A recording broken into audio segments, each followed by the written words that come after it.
Hello friends and dear students, Sharda Sadan के online YouTube platform पर आपका स्वागत है। आज हम एक नए चैप्टर की बात करने जा रहे हैं। तो हमारा जो चैप्टर है वो नर्वस सिस्टम पर आधारित है, यानी नर्वस सिस्टम की जितनी भी जो बातें होंगी वो हम इस चैप्टर में क्लियर करेंगे। न्यूरॉन्स के बारे में, ब्रेन के बारे में, अपने सेंसरी ऑर्गन्स हैं जैसे आँख है, नाक है, कान है, इनके बारे में हम इसमें जानेंगे। और ऑब्वियसली ब्रेन जो है वो बहुत कॉन्सेप्ट बड़ा होता है, तो ब्रेन के बारे में इसमें जानेंगे। रिफ्लेक्स प्रोसेस कौन सी होती हैं वो उनके बारे में हम जानेंगे। ठीक है, तो इसी के साथ हम स्टार्ट करते हैं हमारा नर्वस सिस्टम वाला चैप्टर। देखो, यहाँ पर अगर हम बात करें तो चैप्टर का नाम जो है वो आपको कह रहा है कि neural control and coordination. Neural control and coordination की जब भी बात आती है तो आप एक बात अच्छे से अपने दिमाग में बिठा लें कि जो न्यूरल कंट्रोल एंड कोऑर्डिनेशन की बात आती है बॉडी में तो वो करता है ब्रेन। कौन करता है? ब्रेन। आपका जो ब्रेन है वो कंट्रोल भी करता है और ऑर्डर भी देता है, दोनों काम करता है। ठीक है, लेकिन साथ साथ वो अपनी बॉडी को कोऑर्डिनेट भी करता है। ब्रेन जो है वो ऑर्डर भी देता है, कंट्रोल भी करता है और बॉडी को कोऑर्डिनेट भी करता है। क्लियर बात? अच्छा, कोऑर्डिनेशन की अगर हम बात करें तो कोऑर्डिनेशन जो है वो ब्रेन तो करता है लेकिन ब्रेन अकेला नहीं कर सकता। इसको चाहिए एक तो नर्वस सिस्टम। कौन सा चाहिए? Nervous system. और एक चाहिए इसको एंडोक्राइन सिस्टम। दो सिस्टम की इसको रिक्वायर होती है, एंडोक्राइन सिस्टम और नर्वस सिस्टम। तो एंडोक्राइन सिस्टम है वो आप जानते हो कि वो बिलोंग टू ग्लैंड्स। वो किससे जुड़ा हुआ है? ग्लैंड से जुड़ा हुआ है। आपकी जो एंडोक्राइन ग्लैंड्स हैं वो हार्मोन को जब रिलीज करती हैं, सिक्रेट करती हैं, तो वो ब्लड के अंदर जब आ जाता है और टारगेट ऑर्गन्स के पास जब वो आपका हार्मोन पहुंचता है और साथ में वहाँ पर नर्वस सिस्टम भी चालू है, काम कर रहा है, तो ऐसी कंडीशन के अंदर जो सिग्नल्स हैं वो प्रॉपर रूप से आपके ब्रेन के पास चले जाएंगे। तो अगर नर्वस सिस्टम और एंडोक्राइन सिस्टम का अध्ययन हम करते हैं, स्टडी हम करते हैं, तो उस चीज को हम कहते हैं न्यूरो एंडोक्राइनोलॉजी। न्यूरो एंडोक्राइनोलॉजी क्या होती है? A branch of biology that lead to the nervous system and endocrine system. एक जीव विज्ञान की एक ऐसी शाखा जो किस चीज का नेतृत्व करती है, किस चीज को लीड करती है? नर्वस सिस्टम तथा एंडोक्राइन सिस्टम। क्लियर? अब कोऑर्डिनेशन की अगर हम और बात करें तो देखो, आपकी बॉडी जो है वो कोऑर्डिनेट कैसे करके चलती है। अपनी बॉडी में कोऑर्डिनेशन के लिए बहुत सारे जो ऑर्गन्स हैं वो सब कोऑर्डिनेट काम करते हैं। जैसे मैं आपको बोलूं कि आपको एक्सरसाइज करनी है, आप एक्सरसाइज करो, तो एक्सरसाइज करने के लिए आपको एटीपी जो है बहुत ज़्यादा, एटीपी का जो कंजप्शन है वो बहुत ज़्यादा बढ़ जाएगा आपकी बॉडी में। ऐसी कंडीशन में आप क्या करोगे? आपका जो ऑक्सीजन है वो बाहर से ज़्यादा ली जाएगी, जो आपके जो लंग्स हैं उनका जो पंपिंग है वो तेज़ हो जाएगा, हार्ट है उसकी पंपिंग तेज़ हो जाएगी। ठीक है, इसके साथ साथ जो एक्सक्रिएशन सिस्टम में जो आपकी किडनी है वो मतलब जल्दी जल्दी आपके जो गंदगी है शरीर को उसको बाहर निकालने लग जाएगी। कुल मिला के एक काम करने के लिए आपकी बॉडी के सारे ऑर्गन्स को हारमोनी में आना पड़ा है, लयबद्धता में आना पड़ा है। ठीक है, इस चीज को आप कोऑर्डिनेशन कहोगे। क्या कहोगे? कोऑर्डिनेशन। जब आपको रिलैक्स पोजीशन में जाना है तो ये सारी चीजें धीरे धीरे धीरे धीरे कम होती जाएंगी। आपका ब्रीदिंग सिस्टम है वो कम हो जाएगा, आपकी हार्ट बीट है वो कम हो जाएगी, लंग्स जो हैं वो भी आपके जो पंपिंग तेज कर रहे थे वो धीरे करने लग जाएंगे और धीरे धीरे आप रिलैक्स पोजीशन में चले जाओगे। तो देखो, कोऑर्डिनेट नहीं होता तो आपकी बॉडी में ये फंक्शन हो ही नहीं पाता था। ये इंटरनल कोऑर्डिनेशन है।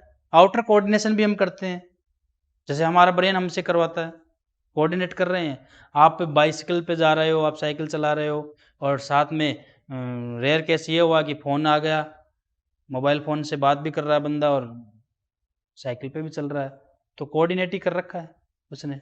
दो दो काम कर रहा है, वो कोऑर्डिनेट कर रहा है। आप सीधी रेखा में चल रहे हो, आप टेढ़े नहीं चले। आपको कहा गया है कि सीधे चलो तो आप सीधे चल रहे हो, आपको कहा गया लेफ्ट चले जाओ तो लेफ्ट, आपको कहा राइट तो राइट, तो कोऑर्डिनेट करता है। इस टाइम पे आप अच्छे से मेरी बात समझ पा रहे हो और मैं अपनी बॉडी को पूरा बैलेंस करके बात कर रहा हूँ। यानी मैं पढ़ाते वक्त गिर नहीं रहा, तो इसका मतलब ब्रेन ने क्या कर रखा है, कोऑर्डिनेट कर रखा है, पूरे शरीर का संतुलन मेंटेन कर रखा है, बैलेंस को मेंटेन कर रखा है। यहां पर अगर हम बात करें तो देखो, जो origin of nervous system, origin of nervous system की अगर आप बात करो तो वो ओरिजिन जो होती है वो एक्टोडर्मल होती है। कौन सी होती है, एक्टोडर्मल। क्वेश्चन है origin of nervous system ectoderm से, किससे, एक्टोडर्म से। एक बात और याद रख लें आप कि आपकी जो बॉडी की जो फर्स्ट सेल है वो होती है जाइगोट। कौन सी होती है, जाइगोट। जाइगोट बनने के बाद बॉडी के अंदर 3 एम्ब्रियोनिक लेयर बनती है। These are ectoderm, mesoderm and endoderm. अब ये जो होती हैं, ये जो लेयर है, ये जो, तो ये डिफरेंट टाइप ऑफ जो टिश्यू है, डिफरेंट टाइप ऑफ ऑर्गन्स है, उनको बनाएंगी। जैसे बॉडी के कुछ ऑर्गन्स जो हैं वो एक्टोडर्म से बने हुए हैं, बॉडी के कुछ ऑर्गन्स हैं वो मेसोडर्म से बने हुए हैं, बॉडी के कुछ ऑर्गन्स हैं वो एंडोडर्म से बने हुए हैं। तो आपसे यदि पूछ लिया जाए कि अपना नर्वस सिस्टम किससे बना हुआ है, तो आप बोलोगे एक्टोडर्म से बना हुआ है। तो इसकी ओरिजिन कौन सी हुई, एक्टोडर्मल हुई। कौन सी ओरिजिन हुई, एक्टोडर्मल। अब एक बात और है, एक बढ़िया रोचक क्वेश्चन भी बन गया ये, ठीक है, इंटरेस्टिंग क्वेश्चन है कि शरीर के अंदर सबसे पहले बनने वाला तंत्र कौन सा होता है, यानी बॉडी के अंदर सबसे पहले जो सिस्टम बनता है वो कौन सा बनता है, नर्वस सिस्टम बनता है। एम्ब्रियोनिक स्टेज पर जो फर्स्ट सिस्टम बनता है वो कौन सा बनता है, नर्वस सिस्टम। क्लियर। आगे अगर हम बात करें तो जो इनवर्टिब्रेट्स होते हैं like amoeba, invertebrates like amoeba, इनमें सिंपल यानी सरल प्रकार का नर्वस सिस्टम पाया जाता है। किनके अंदर, किनके अंदर, इनवर्टिब्रेट्स लाइक अमीबा, ठीक है। लेकिन थोड़ी सी हायर क्लास की अगर हम बात करें, जैसे आर्थ्रोपोडा क्लास की अगर हम बात कर रहे हैं, तो इसमें आप जानते हो इंसेक्ट वगैरह आते हैं। कौन आते हैं, इंसेक्ट आते हैं, कीट आते हैं। तो इनके अंदर आप देखो, इंसेक्ट जो आ रहे हैं, इनके अंदर जो नर्वस सिस्टम है थोड़ा सा डेवलप मिलेगा आपको, comparison to amoeba, comparison to amoeba. इनमें जो नर्वस सिस्टम है वो थोड़ा आपको डेवलप मिलेगा। क्लियर। और यदि आगे आगे हम देखें तो बहुत अच्छी तरीके से डेवलप प्रकार का, यानी डेवलप टाइप का जो नर्वस सिस्टम जो प्रेजेंट होता है वो वर्टिब्रेट्स में होता है। किस में होता है, तो ह्यूमन बींग्स जो होते हैं वो किस में आते हैं, वर्टिब्रेट्स में आते हैं। तो इनमें डेवलप टाइप का जो होता है नर्वस सिस्टम प्रेजेंट रहता है, ठीक है। नेक्स्ट हम बात करें तो जो आपका न्यूरल सिस्टम है, यानी जो आपका नर्वस सिस्टम है, न्यूरल सिस्टम है, वो 2 भागों में डिवाइड होता है। It can be divide in 2 parts, ठीक है, सीएनएस एंड पीएनएस। एक होता है सेंट्रल नर्वस सिस्टम, एक होता है peripheral nervous system. Central nervous system is consist by brain and spinal cord. PNS की अगर हम बात करें, पेरिफेरल नर्वस सिस्टम की अगर हम बात करें, तो पीएनएस को काम यह करना होता है कि पीएनएस को सिग्नल लेकर सीएनएस के पास जाना होता है, और वहां से जो कंट्रोल के रूप में जो भी इंपल्स भेजे गए वो लेकर वापस से उस टारगेट ऑर्गन्स के पास आना होता है एक तरीके से। तो इसको क्या है, सिग्नल लेकर सीएनएस के पास जाने भी होते हैं, और वहां ब्रेन जो है जब अपना कंक्लूजन दे देता है तो उसको वापस लेकर भी आना होता है। तो इसके पास, पीएनएस के पास जो न्यूरॉन्स होते हैं वो 2 प्रकार के न्यूरॉन्स प्रेजेंट होते हैं। एक तो होता है सेंसरी न्यूरॉन्स, नोट करें आप इस बात को, सेंसरी न्यूरॉन्स, और एक होते हैं मोटर न्यूरॉन्स। कौन से होते हैं, सेंसरी न्यूरॉन्स और मोटर न्यूरॉन्स। बात को आप समझे, ठीक है। जैसे मान लो आपने किसी हॉट स्थान पे यानी हॉट प्लेस पे आपने टच कर लिया, तो वहां से जो आपके इंपल्स जाएंगे वो with the help of sensory neuron. किसकी हेल्प से जाएंगे, सेंसरी न्यूरॉन। अब सेंसरी न्यूरॉन से जाते हुए आपके ब्रेन तक जाएंगे और ब्रेन उन पे सिग्नल देगा। अब वापस आएंगे तो मोटर न्यूरॉन के जरिए आएंगे। समझ में आ गई बात। सेंसरी न्यूरॉन के जरिए जा रहे हैं और मोटर न्यूरॉन के जरिए आ रहे हैं। ठीक है। अच्छा, पीएनएस को डिवाइड भी कर रखा है। पीएनएस जो होता है वो दो भागों में डिवाइड होता है, एक तो सोमेटिक नर्वस सिस्टम और एक ऑटोनोमस नर्वस सिस्टम। सोमेटिक और ऑटोनोमस नर्वस सिस्टम। अब ये जो सोमेटिक है, वो सॉरी ऑटोनोमस नर्वस सिस्टम है, it can be further divide into sympathetic और पैरासिम्पैथिक नर्वस सिस्टम। क्लियर। तो आपके एनसीईआरटी ने इतना ही मेंशन कर रखा है। डिटेल्ड की हम जो बात रहेगी वो जिन टॉपिकों पे रहेगी उन पे हम बात करेंगे। तो नेक्स्ट स्लाइड पे हम देखते हैं नर्वस टिश्यू के बारे में हम जानते हैं। तो नर्वस टिश्यू जो होता है, नर्वस टिश्यू जो होता है वो अपने अंदर दो चीजों को रखता है। One of them neurons and other is neuroglial cell. Neurons and neuroglial cells. Neurons is nervous cell. आप एक नर्वस सेल को पढ़ते हो, वो न्यूरॉन्स ही है। बट न्यूरोग्लियल सेल्स जो होती हैं, these are the supportive cells. These are the supportive cells. Neuroglial cells जो होती है इंपल्स को आगे लेकर जाने में कोई काम नहीं करती, इनका कोई रोल नहीं होता। ठीक है, याद रखेंगे बात को आप। न्यूरोग्लियल सेल जो होती हैं वो इंपल्स को आगे भेजने में या लाने में इनका कोई रोल नहीं होता है। सिर्फ ये क्या है, सपोर्टिव सेल्स। क्या है ये, सपोर्ट करती है, बीच बीच में इनको कोई काम पड़ता है उसको के लिए सपोर्ट करती है। बाकी जो न्यूरॉन्स होते हैं, न्यूरॉन्स जो होते हैं कंटेन बाय नर्व सेल। तो आप नर्व सेल को समझा रहे हो तो आप किसको समझा रहे हो, न्यूरॉन्स को ही समझा रहे हो। यहां पे आप देख रहे हो ये डायग्राम जो आपको दिखा रखा है वो नर्व सेल का है। किसका है, नर्व सेल का।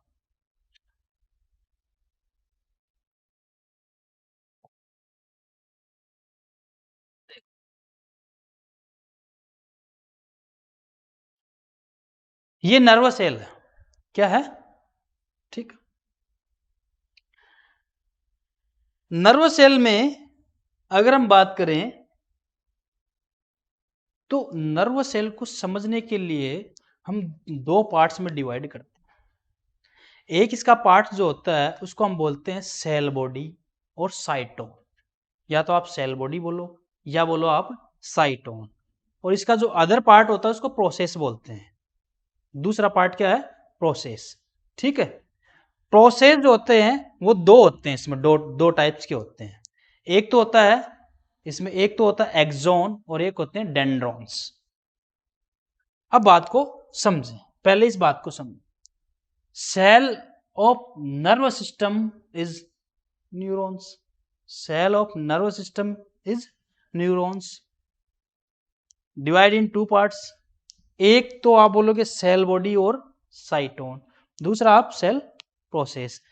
ये फर्दर डिवाइड हो रहे हैं डेंड्रॉन्स एंड एक्सोन। आप इस चीज को याद रखें ताकि आपको डायग्राम समझने में आसानी रहे। देखो यहां पे आप देखिए, ये जो पार्ट है, ये जो पार्ट है इसको आप बोलोगे साइटोन और सेल बॉडी। सिर्फ इस पार्ट को क्या बोलोगे, साइटोन और सेल बॉडी। इस पार्ट को बोलोगे आप साइटोन और सेल बॉडी। और यहां पर ये जो पार्ट है, ये देखो ये आउटर, ये गुच्छा सा निकल रहा है। और इसके अलावा ये इनको आप प्रोसेस में डाउन काउंट करते हो। तो जो एक है स्पेशल है, सिलेंड्रिकल है, लॉन्ग है, इसको तो आप बोलते हो एक्सोन। क्या बोलते हो, और ये संख्या में जो ज्यादा है उनको आप बोलते हो डेंड्रॉन्स या डेंड्राइट सेल्स। यहां पर भी डेंड्राइट सेल्स। तो दो चीजें हैं प्रोसेस में, एक तो एक्सोन और एक डेंड्रॉन्स। और साइटोन जो है वो अलग पार्ट है। अब जो साइटोन है, देखो nerve cell is a cell. Nerve cell जो होती है वो कभी डिवाइड नहीं होती है।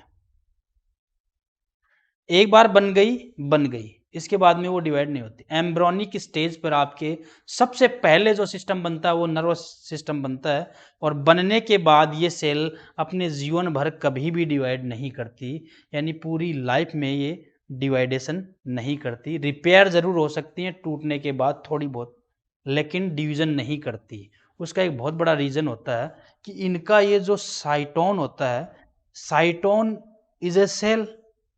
इस साइटोन में different type of cell organelles are present, like nucleus, mitochondria, Golgi body, but centriole are absent there. Only one cell organelles are absent there, centriole. Clear?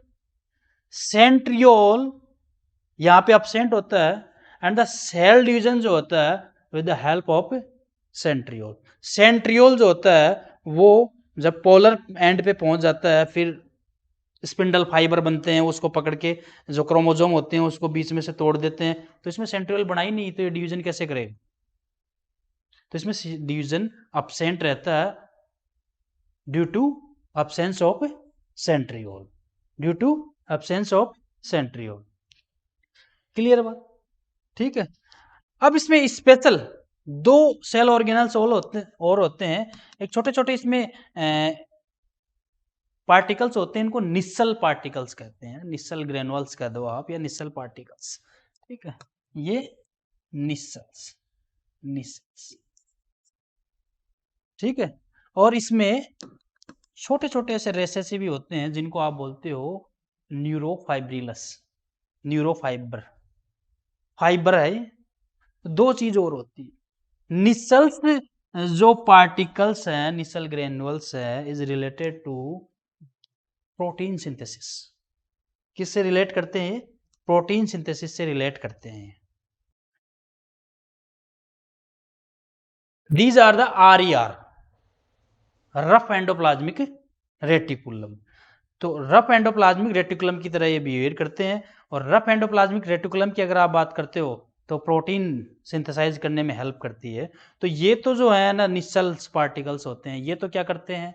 Protein synthesise करते हैं, और ये जो आपके न्यूरोफाइब्रिल्स होते हैं वो इम्पल्स को आगे भेजने में मदद करते हैं। दो काम याद रहे। तो यहां आप देखोगे, देखो सेल बॉडी की अगर हम बात करें तो एक आप क्या क्या बताओगे सेल बॉडी में? सेल बॉडी के अंदर न्यूक्लियस जो होता है प्रेजेंट होता है, other cell organelles are also present there, but centriole are absent दियर।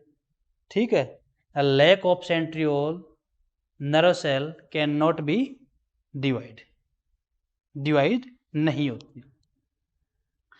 यहाँ पे दो स्पेशल ऑर्गन्स और हैं, निसल्स ग्रेनुअल्स और न्यूरोफाइब्रिल्स। तो निसल्स ग्रेनुअल्स होते हैं वो RER है।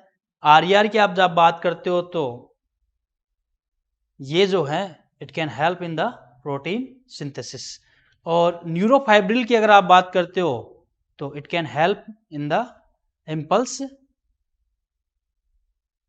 हाँ इम्पल्स ट्रांसपोर्ट में एक तरीके से। ठीक है, इम्पल्स जो है वो आगे भेजने में मदद करते हैं। अच्छा, अब हम डेंड्रॉन्स की बात करें, ये डेंड्रॉन सेल है। अब प्रोसेस में एक तो एक्सोन को पढ़ना है, एक डेंड्रॉन्स को पढ़ना है। डेंड्रॉन्स की बात करें तो जो डेंड्रॉन सेल्स होती हैं वो एक तो संख्या में ज्यादा होती है। ठीक है, और डेंड्रॉन सेल्स जो होती है इनकी अगर सही से इनकी रियल पोजीशन देखें तो ये कुछ इस प्रकार की शेप में होती है, कॉर्न लाइक शेप में होती है। कौन सी शेप में होती है? कॉर्न लाइक शेप में होती है। ठीक है, अब आप बोलोगे what is the function of dendron cells? तो डेंड्रॉन या डेंड्राइट सेल्स जो होती है उनका एक फंक्शन होता है कि ये जो इन्वायरमेंट है उससे डायरेक्ट, अगर इनके पास कोई, अगर किसी भी नर्व सेल के पास कोई भी स्टिमुलेशन आ रहा है, उद्दीपन आ रहा है, स्टिमुलेशन आ रहा है, तो वो सबसे पहले किसके पास जाएगा? डेंड्राइट सेल के पास जाएगा। किसके पास जाएगा? तो डेंड्राइट सेल जो होती हैं वो एक प्रकार से सेंस को इकट्ठा करती है। क्या करती है? सेंस को इकट्ठा करती है। ठीक है। अच्छा, यहां पर हम बात करते हैं किसकी? एक्सोन की। एक्सोन के बारे में आप बताओगे तो एक्सोन क्या है?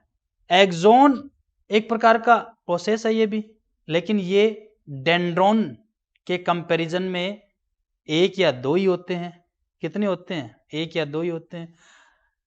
लॉन्ग है, सिलेंड्रिकल है, ठीक है, थिक है, ठीक है।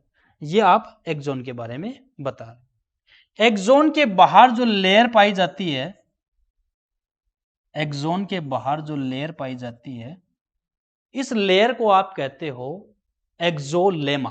क्या कहते हो? एक्सोलेमा। याद रह जाएगी बात। एक्सोलेमा बाहर की लेयर है। एक्सोन के अंदर जो फ्लूइड भरा रहता है, इसको आप बोलते हो, इस फ्लूइड को आप बोलते हो एक्सोप्लाज्म। क्या बोलोगे? एक्सोप्लाज्म। क्लियर? आ गई बात समझ में? ठीक है।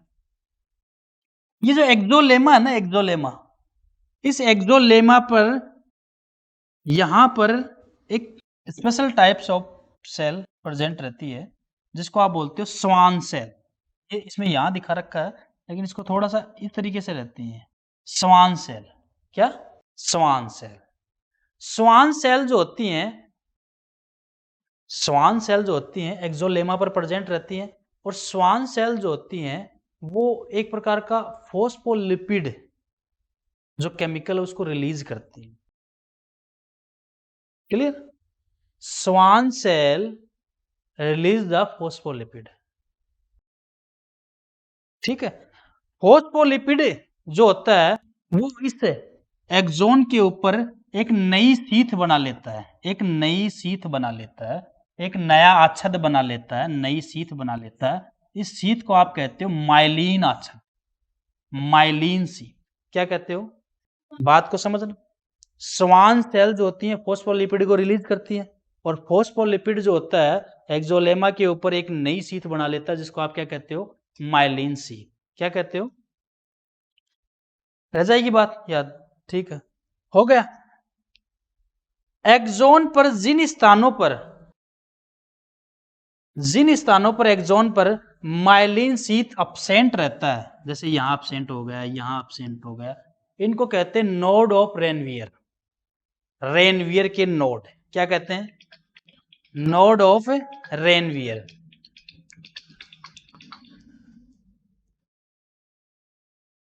तो कहां से स्टार्ट था अपना? Node of Ranvier. ओके। तो एक्सोन पर जिन स्थानों पर माइलिन सीथ अपसेंट होता है, उन स्थान, उन प्लेस को आप क्या कहते हो? Node of Ranvier. ठीक है। End part of axon is called axon terminal. End part of axon is called terminal. इसको टीलियोडेंड्रिया भी कहा जाता है।